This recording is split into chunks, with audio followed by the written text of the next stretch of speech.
بہت سے ایسے معمولات ہمارے ہیں جو رمضان کے آنے کے باوجود بھی چھوٹتے نہیں ہیں، غیبت کے، لا یعنی باتوں کے، لا یعنی کاموں کے۔ اگر ایسا ہوا تو عبادات رواج بن کر رہ جائیں گے۔ رمضان کا مبارک مہینہ یہ تو 11 مہینے کی غفلتوں کو دور کرنے کے لیے، اور رمضان مبارک کا مہینہ یہ 11 مہینوں کے گناہوں کو بخشوانے کے لیے، 11 مہینے کی عبادت، 11 مہینے کی سخاوت ایک طرف، اس مہینے کی عبادت اور سخاوت ایک طرف۔ حضور اکرم صلی اللہ علیہ وسلم تیز آندھیوں سے بھی زیادہ سخی ہو جاتے تھے اس مہینے میں، حالانکہ آپ کی سخاوت تمام انبیاء علیہ السلام سے بڑھ کر ہے، کیونکہ آپ کی سخاوت فقر کے ساتھ ہے، اور انبیاء کی سخاوت بادشاہت کے ساتھ ہے۔ آپ کی سخاوت فقر کے ساتھ ہے، سلیمان علیہ السلام کی سخاوت بادشاہت کے ساتھ ہے۔ جو سخاوت فقر کے ساتھ ہو وہ بادشاہت کی سخاوت سے زیادہ بڑی ہے۔ تو آپ صلی اللہ علیہ وسلم تیز آندھیوں سے زیادہ عطا کرنے والے اس رمضان کے مہینے میں ہوا کرتے تھے۔ یہ مہینہ ہر اعتبار سے وصول کرنے کا ہے، انفاق کے ذریعے بھی، صدقات کے ذریعے بھی، عبادات کے ذریعے بھی، اور سب سے بڑھ کر یہ مہینہ دعوت اللہ کا مہینہ ہے، اس لیے کہ تاجر انتظار کرتے ہیں کہ گاہک کو کب اس چیز کی طلب ہوتی ہے۔ اس طرح ہمیں بھی اس موقع سے فائدہ اٹھانا چاہیے، اس لیے کہ اس وقت قلوب متوجہ ہیں خیر کی طرف، کہ جو شیاطین مردہ ہیں، سرکش شیاطین ہیں، وہ قید کر دیے گئے ہیں۔ روزے سے نفس کچلا جاتا ہے، یہ بہترین موقع ہے اللہ کو منانے کا، اور بہترین موقع ہے اللہ کے بندوں کو اللہ سے جوڑنے کا۔ لوگ سمجھتے ہیں رمضان کا مہینہ یہ عبادت کا اور آرام کا مہینہ ہے، نہیں، بلکہ یہ مجاہدے کا اور دعوت اور عبادت کو جمع کرنے کا مہینہ ہے۔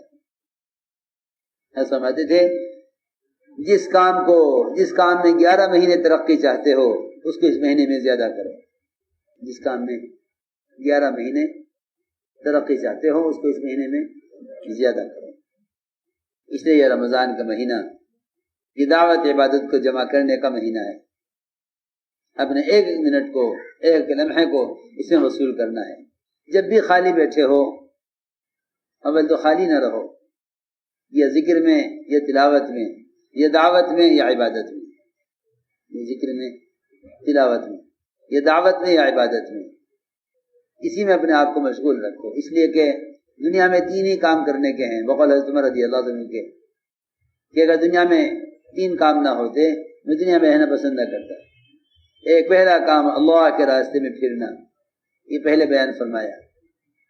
حضرت عمر کے اس قول سے معلوم ہوتا ہے کہ اللہ کے راستے میں پھرنے کے برابر کوئی عمل نہیں ہے۔ دوسرا عمل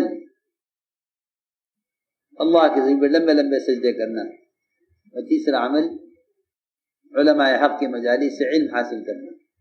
حضرت عمر فرماتے تھے یہ 3 کام نہ ہوتے تو میں دنیا میں رہنا پسند نہ کرتا۔ اس لیے اپنے آپ کو ان 3 کاموں کے اندر مشغول رکھنا ہے۔ جب یہ رمضان کا مہینہ آیا، حضور اکرم صلی اللہ علیہ وسلم نے شعبان کے آخری دن صحابہ کے درمیان بیان فرمایا، اور فرمایا اے لوگو تمہارے سامنے بڑا عظیم برکتوں والا مہینہ تمہارے سامنے آ گیا ہے۔ اس مہینے میں ایک رات ہے جو رات 1000 مہینوں سے بہتر ہے۔ کون سی رات ہے؟ کسی کو پتہ نہیں کون سی رات، کسی کو پتہ نہیں۔ اگر بتا دیتے کہ فلاں رات ہے، بتا دیتے کہ فلاں رات ہے، تو لوگ 28 راتیں غفلت میں گزار کے ایک رات میں عبادت کرتے ہیں۔ اللہ نے اس کو چھپا دیا تاکہ تم پورے مہینے شب قدر تلاش کرو۔ اللہ تعالیٰ نے قیامت کے لیے اس لیے چھپایا ہے تاکہ بندہ ڈرتا رہے اور عمل کرتا رہے کہ خبر نہیں کب قائم ہو جائے، خبر نہیں کب قائم ہو جائے۔ اگر یہ کہہ دیتے فلاں سال کے فلاں مہینے کی فلاں تاریخ میں قیامت قائم ہوگی تو سب غافل ہو جاتے۔ اسی طرح اللہ نے شب قدر کو بھی چھپایا، بلکہ اتارتے اتارتے اٹھا لیا 2 آدمیوں کے آپس کے جھگڑے کی وجہ سے، 2 آدمیوں کے آپس کے جھگڑے کی وجہ سے شب قدر کو اٹھا لیا۔ یہ بھی بات ہے کہ اس مہینے میں اگر اپنے غلاموں کے اوپر سے اپنے ملازمین سے کام ہلکا نہ کیا اور آپس میں جھگڑے کیے تو شب قدر تو اب جس رات میں ہوگی لیکن اسے توفیق نہیں ہوگی۔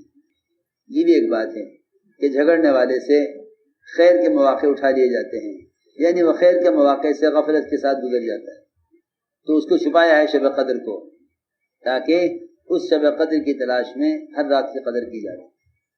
سمجھ رہے بات؟ شب قدر کی تلاش میں ہر رات کی قدر کی جائے، ہر رات کی قدر کرو شب قدر کی تلاش میں۔ فرمایا ایک رات ہے اس میں جو 1000 مہینوں سے افضل ہے، اللہ نے اس مہینے کے روزوں کو فرض بنایا ہے، اور یہ رات کی عبادت تراویح اس کو اللہ نے نفل قرار دیا ہے۔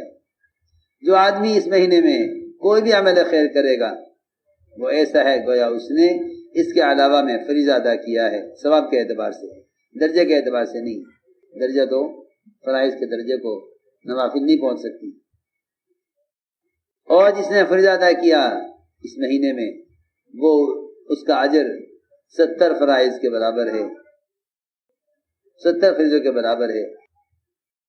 اور یہ مہینہ صبر کا مہینہ ہے،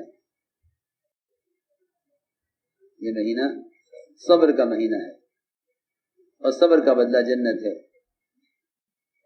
یہ مہینہ صبر کا مہینہ ہے، یعنی لوگ سمجھتے ہیں صبر کا مطلب یہ ہے کہ پیٹ اور پیٹ کی خواہش کو پورا نہ کیا جائے، پیٹ اور پیٹ کی خواہش کو پورا نہ کیا جائے، اتنی بات نہیں ہے، بلکہ ہر خواہش کو، زبان کی، آنکھوں کی، کانوں کی، جس عضو کی بھی خواہش ہو اس خواہش کو دبایا جائے، یہ صبر ہے۔ ورنہ لوگ روزہ رکھ رہتے ہیں، غیبت کرتے رہتے ہیں، وہ سمجھتے ہیں کھانے پینے سے روزہ ہے، حالانکہ کھانے پینے سے باز رہنا تو فاقہ ہے، کھانے پینے سے باز رہنا فاقہ ہے، روزہ نہیں ہے۔ کھانے پینے سے باز رہنا فاقہ ہے، روزہ نہیں ہے۔ روزہ تو ہر اس چیز سے باز رہنا ہے جسے اللہ نے روکا ہے، اس لیے روزے کو صبر فرمایا، اور صبر کا بدلہ جنت ہے۔ اور یہ مہینہ ایک دوسرے کے کام آنے کا، غمخواری کا، اور یہ وہ مہینہ ہے جس میں مومن کے رزق کو بڑھا دیا جاتا ہے۔ جو اس مہینے میں کسی کو روزہ افطار کرا دے یہ اس کے گناہوں کی بخشش کا ذریعہ ہے، اور جہنم سے اس کی گردن کی آزادی کا عمل ہے، اور اس کے لیے اتنا ہی اجر ہوگا جتنا اجر روزے دار کے لیے ہوگا، اس کے اجر میں سے کوئی کمی نہیں کی جائے گی۔ صحابہ نے عرض کیا یا رسول اللہ، ہم میں سے ہر ایک کے پاس اتنا مال کہاں ہے کہ وہ کسی روزے دار کو پیٹ بھرائی افطار کرا دے؟ فرمایا نہیں، اللہ یہ اجر اس کو بھی دے دیں گے جو کسی روزے دار کو ایک کھجور سے افطار کرا دے، یا ایک گھونٹ پانی کا پلا دے، یا ایک رسی کا گھونٹ کسی کو پلا دے، اللہ اس کی مغفرت فرما دیں گے۔ یہ مہینہ کہ اس کا پہلا عشرہ رحمت ہے، درمیانہ عشرہ مغفرت ہے، آخری عشرہ جہنم سے آزادی کا ہے۔ جو اپنے غلاموں سے اس مہینے میں کام کو ہلکا کریں گے اللہ ان کی مغفرت کریں گے، انہیں بھی جہنم سے آزاد کر دیں گے۔ اس مہینے میں 4 کام زیادہ کیجو، اس مہینے میں 4 کام زیادہ کیجو۔ 2 کام تو وہ ہیں جس سے تمہیں رب کو راضی کرو گے، اور 2 کام وہ ہیں جس کی تمہیں سخت ضرورت ہے۔ وہ 2 کام جس سے تمہیں رب کو راضی کرو گے، خود لا الہ الا اللہ کی گواہی دینا ہے اور اللہ سے استغفار کرنا ہے، اور وہ 2 خصلتیں جس کی تمہیں سخت حاجت اور ضرورت ہے، وہ اللہ سے جنت کا سوال کرنا اور جہنم سے پناہ مانگنا ہے۔ جو کسی روزے دار کو ایک گھونٹ پانی پلا دے، اللہ اس کو میری حوض کوثر سے ایسا پانی کا گھونٹ پلائیں گے کہ جنت میں داخل ہونے تک پیاسا نہیں ہوگا۔ آپ نے فرمایا مغرب کی نماز کے قریب آپ نے خطبہ دیا صحابہ میں، بہت مختصر خطبہ دیا، فرمایا کہ رمضان تمہارے سامنے آ گیا ہے، تم آگے بڑھ کر اس کے استقبال کرو۔ فرمایا کہ اس کی پہلی رات ایسی ہے کہ اہل قبلہ میں سے کوئی ایک بھی باقی نہیں رہے گا مگر اللہ اس کی مغفرت فرما دیں گے۔ رمضان کی پہلی رات میں تمام مسلمانوں کی مغفرت کر دی جاتی ہے۔ علی فرماتے رضی اللہ تعالیٰ عنہ کہ پہلا رمضان کی پہلی رات میں آپ نے بیان فرمایا اللہ کی حمد و ثنا کی، فرمایا اے لوگو اللہ نے تمہارے دشمن شیاطین کو تو کے لیے اللہ کافی ہو گئے ہیں اور تم سے دعا کی قبولیت کا وعدہ کر لیا ہے، فرمایا ادعونی استجب لکم، مجھ سے مانگو میں دوں گا۔ فرمایا غور سے سنو، اللہ نے ہر سرکش شیطان پر 7 فرشتوں کو مسلط کر دیا ہے اور یہ شیاطین ان سے چھوٹنے والے نہیں ہیں جب تک رمضان کا مہینہ پورا ہو۔ فرمایا غور سے سنو، آسمان کے دروازے کھلے ہوئے ہیں رمضان کی پہلی رات سے لے کر آخر رات تک، اور دعائیں اس میں مقبول ہیں۔ حضور اکرم صلی اللہ علیہ وسلم رمضان کا مہینہ آتا تو آپ لنگوٹ کس لیتے، یعنی عبادت کے لیے اپنے آپ کو فارغ کر لیتے، تیار ہو جاتے۔ لنگوٹ کسنے کا مطلب یہ ہے کہ آدمی کسی اہم کام کے لیے تیار ہو جائے، کمر بستہ ہو جائے، کمر کس لو، کام کا وقت آ گیا ہے۔ پہلی رات سے لے کر آخر رات تک آپ کا رمضان معمول یہ رہتا، اور آپ صلی اللہ علیہ وسلم عورتوں سے الگ ہو جاتے اور مسجد میں اعتکاف فرماتے اور رات بھر عبادت کرتے، اس لیے اپنے آپ کو دعوت اور عبادت میں ہی مشغول رکھو، لا یعنی باتیں ہرگز نہ کیجو۔ ایک صاحب ہنسے کسی بات پر، وہاں صاحب نے فرمایا اچھا جب یہ رمضان میں ہنس رہا ہے تو رمضان کے علاوہ کتنا غافل رہتا ہو، بہت اللہ سے مانگنے کا، اللہ سے فیصلے کرانے کا مہینہ ہے، اس لیے اپنے آپ کو دعاؤں میں، عبادت میں، دعوت میں، تعلیم و تعلم میں ہی مشغول رکھنا ہے، بہت اللہ سے مانگنے کا، اللہ سے فیصلے کرانے کا مہینہ ہے۔